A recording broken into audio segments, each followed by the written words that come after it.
Hello, everyone, and welcome to our 7th edition of Ask the Atlas Society. I'm really excited about this one because we are doing it in partnership with the Ladies of Liberty, who is it's a wonderful organization all around the world that creates community for women who are interested in advocating for free market ideas and individualism and also learning more about them. So today I'm going to be chatting with Holly Jean Soto, who's Manager of Outreach and Communications at LOLA. Holly, where are you? Where am I finding you? Where are you in the world today? I am currently in the Orlando, Florida area. I'm about 20 minutes out from Disney World. Oh my goodness, wow. So what's it like there? It's good. We're doing okay. It's very hot outside. Okay, and what's going on with Lola? I've been seeing a ton of activity from you guys on Instagram and elsewhere, a lot of teleconferencing. What's happening? How are you guys faring? Definitely, sure. I would love to share about Lola. And first of all, Jennifer, I just wanted to say thank you so much for having me on, and we appreciate all you do at the Atlas Society. And thank you also so much for always commenting on Lola's Instagram. We get really excited, so thank you for that. Yes, so for our viewers who are unfamiliar with Lola, Lola is a small nonprofit based in Washington, D.C. We were established in 2009, and our mission is to educate and empower women in the liberty movement. So we exist to address the shortage of women in the liberty movement. Research shows that libertarian women feel the most alone in their philosophy than any other. And this proves to be true not only in the US, but across the globe. That's what we're finding. So we have had women come to us wanting to start a chapter from countries throughout Latin America, countries throughout Africa, South Asia, whether it's because they've attended a libertarian conference and found that they're one of the few women in attendance, or have had experiences being talked over, or feel like the liberty movement isn't very women friendly, or there are women who don't come from these experiences, and overall they're looking to start a LOLA social chapter to build a community of like-minded women and to use their chapter as a place to spread the ideas of liberty to new women in their city. So when I first started with LOLA 3 years ago, at that time we were only in 2 countries. And I am beyond thrilled to say that today we are now in 20 countries and still growing. So we have over 55 chapters reaching over 2,000 women. And during this time of the global pandemic, LOLAs are still remaining connected. They're getting very creative in the types of events that they're hosting virtually. So they've had different events from experts coming in speaking about the truths and myths of feminism, engaging in virtual happy hours, doing virtual yoga classes to help with the stress during this time, doing virtual reading groups where LOLAs are reading Milton Friedman together or Mises.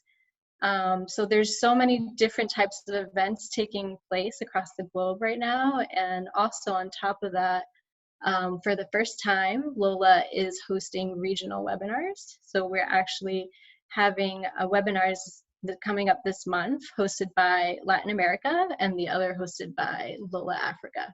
So there's so many things happening across the globe, and I would encourage our viewers, if they would like to get connected with LOLA, to follow us and check us out on our Instagram. And our handle is @Ladies of Liberty. Well, I applaud what you're doing. I think it's so important, and there sometimes is a little bit of pushback from some libertarians when I have talked in the past about the need to focus specifically on women, because they're like, well, no, that's a group, and we must only talk about individuals. And I said, let's talk about growing the liberty movement. And even if the liberty movement is always going to be mostly men, or even if your objective was to just recruit more men into the liberty movement, a really good way would be to get a few more women in the liberty movement as well, because men like women. So, and Most definitely. I hope that you'll include one woman in particular in your reading club, which of course is Ayn Rand, who is a great example of someone who overcame so many obstacles in her life to pursue her own American dream, but also who populated her literature with so many strong female heroines that I think can really be role models for us, particularly in these times. So I understand you have a few Definitely. questions about Ayn Rand and objectivism, so fire away. Yes, definitely. I've had the opportunity to chat with some LOLA leaders across the globe, get an idea of what they're going through during this time. So these are the questions that we came up with. So to start off, I would really love to ask you, a lot of LOLAs are students whose schooling is now shifted because of the global pandemic. They are experiencing things like delayed graduations, classes being canceled, delays in their career goals. It's really easy to give into hopelessness during this time. So how can Rand's virtue of optimism help them at this time? It's a great question. So while Ayn Rand didn't speak specifically of optimism as a virtue, she did talk about something called the benevolent universe, which holds that happiness is possible if you accept reality and you logically pursue goals that are in your self-interest, and you do so with dogged um, determination. So when Rand said that failure, loss, suffering are not important, what she meant was that knowledge, success, happiness should be your goals, and that you can and that you should pursue them. Bewilderment, failure, suffering is not what life is about, according to Ayn Rand. And that outlook was, I thought, most eloquently portrayed in the passage from Atlas Shrugged when Dagny, who I know also has special meaning for the ladies at LOLA, talked about dealing with the pain of surviving this loss of a relationship with Francisco. And she said, she described it as such. She survived it. She was able to survive it because she did not believe in suffering. She faced with astonished indignation the ugly fact of feeling pain, but she refused to let it matter. Suffering was a senseless accident. It was not a part of life as she saw it, and she would not allow pain to become important. And that attitude is described as a benevolent sense of life. Happiness and success are possible when you focus on yourself, you focus what's in your control, and you act on it. Now, if you're focusing constantly on others, comparing yourself to others, concerning yourself overly with what they think of you, I promise you, you're not going to be happy. But if you do focus on what is also, if you focus on the bad news, if you focus on, just the bad headlines, you can get discouraged and feel vulnerable, and that will shrink, your sort of sense of agency, that patch of ground on which you stand, and you'll be less empowered to take those actions, however small they might be, that will build your self-esteem and build your character, and ultimately, build a better life. To me, it's summed up in the attitude that Ayn Rand used when she said, never think of pain and suffering or danger or enemies a moment longer than are needed to fight them. So Rand saw, calamities and disasters as the exception, and not the normal to be expected. And certainly, we're living through a calamity right now. But I guess I would say that while we shouldn't go around, expecting calamity at every turn, this is not the first calamity that you and that the individuals who are members of LOLA will endure. There will be others, and whether or not they are a pandemic, or whether they are an economic collapse, or whether they are a natural disaster, or whether your house burns down, or whether you lose someone you love, or whether you get fired. Um, these are other losses that are going to come along in life, and what you do right now can be practice for having that benevolent sense of life, building those virtues, that sense of agency, um, and that kind of character and resilience, so that when they come, you know, you'll deal with them, and you'll have confidence that you'll find a way to be resourceful, and you'll deal with them. And I think that will just build a better sense of serenity and self-esteem. Most definitely. Thank you. Yes, I definitely think during this time, pessimism is a self-defeating attitude. I wanted to also ask you, this has become a time of helping others. Lolas are looking for ways to help others, whether in their chapters or their cities. So how does objectivism work in caring for or taking care of the needs of others?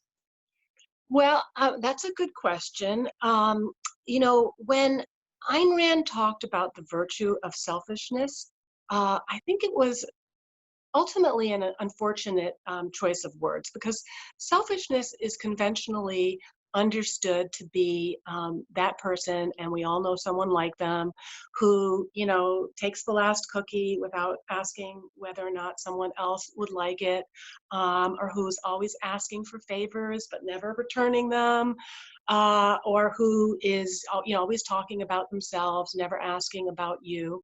Um, Nobody likes that person, you know. Nobody goes out of their way to help that person. Nobody wants to work with that person. So while that person, you know, may have acted in their um, you know, may have acted selfishly, they did not act in their long-term uh, rational self-interest, because, you know, they got a reputation for being the kind of person that is not a good trading partner. um, Objectivists, and I'd say open objectivists in particular, are constantly on the lookout for ways to help other people. We're entrepreneurs, okay? That's what an open objectivist is, sort of a social entrepreneur. Mhm. So we are always looking for partnerships, and we are finding ways to creatively meet the needs of others, but we're doing that in a way that is not, you know, a sacrifice of ourselves. These are times when needs are unlimited, you know, more than Mhm. ever. Uh, Resources, now again more than ever, are limited. So you can't fulfill all needs. You have to choose what needs you're going to fulfill, and you have to understand why you want to fulfill those needs. And it should always be a choice, and it should be a choice in your self-interest, and it should not be a sacrifice. I'll give you an example from what is happening in my life right now. Okay, so there were some people from New York who really needed to get out in New York, who really wanted to get out in New York, and they needed a place to stay in California. Well, I need the income, the extra income. We're all taking pay cuts here at the Atlas Society. I'm sure, I'm assuming that is the norm across the philanthropic space. So you know, I needed the income, so we found a way for me to creatively meet their needs, and for me to creatively get my needs met. Now, it wasn't a sacrifice; it was a win-win. Although on some days it feels a little bit more like a sacrifice. But um, you know, I could have done something else. I could have made another choice. I could have said, well, you know, yes, you need the house, but there are other people that need it more. You know, I could have turned my house into a homeless shelter. I could have turned my house into a, you know, just made it available for any, first responder, free of charge. And in terms of the moral code of altruism, that would have been seen as perhaps, a great virtue. But in doing so, I would have definitely put myself second. I would have not been able to meet, my financial obligations. I would have ignored the responsibility of saving for my future for a time when I may not have a job, or where my parents may need me more. So, I think that we need to talk about creatively meeting the needs of others, and which needs and who decides. Do we decide as individuals which needs we're going to meet, or do we just use the ideology of need and the code that anyone's need is a obligation on somebody else's ability, and is that the kind of politics that we pursue? And we found that whenever we do that, it's a disaster. Yeah, most definitely. And I love what you said. And I think because we are free to choose, what we do is up to us. There are things that we can do that are in our control at this time. Speaking further to this being a time where we can help others, and you touched a little bit on this, what would you say to critics of objectivism? Specifically, can objectivism yield better results than altruism can in the form of helping others? Yes, because we've seen that, if you are believing that your highest moral calling is to suffer, to sacrifice yourself, um, first of all, you're not even going to be around very long to creatively, meet the needs of others. So you do need to take care of yourself first. I Mhm. mean, even when you're like in a plane and, you hit a flock of birds and you're in a real crisis, they do specifically tell you to put your own oxygen mask on before you can do that for your child and for others around you. And I think that it's very important for us, particularly as women, whether we are just wired to be nurturers, or we are also raised to varying degrees in different cultures around the world to be told that we should be subservient, we should be putting other people before ourselves, that it's really important to reject that on a personal level, and to stand up for our right to pursue our happiness, and then also to just point out that every time it's been tried throughout history, altruism in terms of whether it's central planning, government knows best, who needs what, or redistribution. Well, these people really need it, so these people don't need it so much, so we're going to take it from them and give it to them. It always destroys value. It just destroys incentives. It destroys ambition. It destroys creativity, and those are the true source of progress in human existence. So I would say that yes, objectivism, which comes with dealing with reality, thinking logically about your life, acting in your rational, benevolent self-interest, and that is a much better way of dealing with crises, or just with the need to work together to have a flourishing family, a flourishing community, and a flourishing society. Most definitely. And speaking even further into this, how can self-interested individuals help us fight the global pandemic during this time? Well, I am seeing it all around around us, all around me. I have friends and we have donors who are working around the clock right now to find vaccines, to find cures. They are doing it in their own rational self-interest, not just because when we do have these breakthroughs, there's going to be a tremendous, economic demand and a tremendous profit for these inventions. But because they are men and women who are leading a life of purpose, and that is what makes them happy, and they're pursuing those careers. I'm seeing it again in friends and people within our community who are funding those ventures. Okay, so those are the people who founded hedge funds. Those are the people who founded venture capital funds. Those are the people who have various kinds of private equity funds that are putting the money into that, and they are investing obviously heavily in not just cures and vaccines that will help us deal with this pandemic, but also in the kinds of technologies like artificial intelligence and virtual reality and telework, telemedicine platforms that, if successfully brought to market, and whether, put out in terms of a public offering or held privately, there'll be a tremendous profit to them.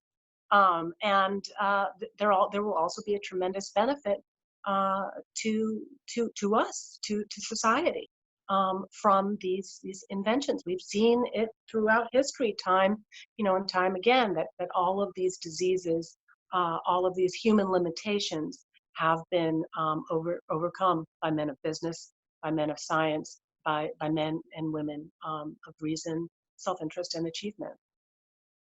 Definitely. I think that's well said. And in closing, I would really love to ask you, Lolas have been spending more time reading while others are spending more time watching TV. So I wanted to ask you, which book from Rand would you recommend, and which of the movies? Well, it really depends on the individual. If you are a nonfiction reader, I might recommend Return of the Primitive, but I suspect a lot of the ladies, like myself, are more fiction fans. And look, if you haven't read Atlas Shrugged, now's the time to do it. And you can do it on audio, but I mean, you owe it to yourself, and you owe it to your fellow women in your community to understand why the founder of your organization named her daughter Dagny. So, if you haven't read Atlas Shrugged yet, and shame on you. Or rather, I wish I could be in your position, because then I could be going on that adventure, for the first time. But it'll be a lot of fun.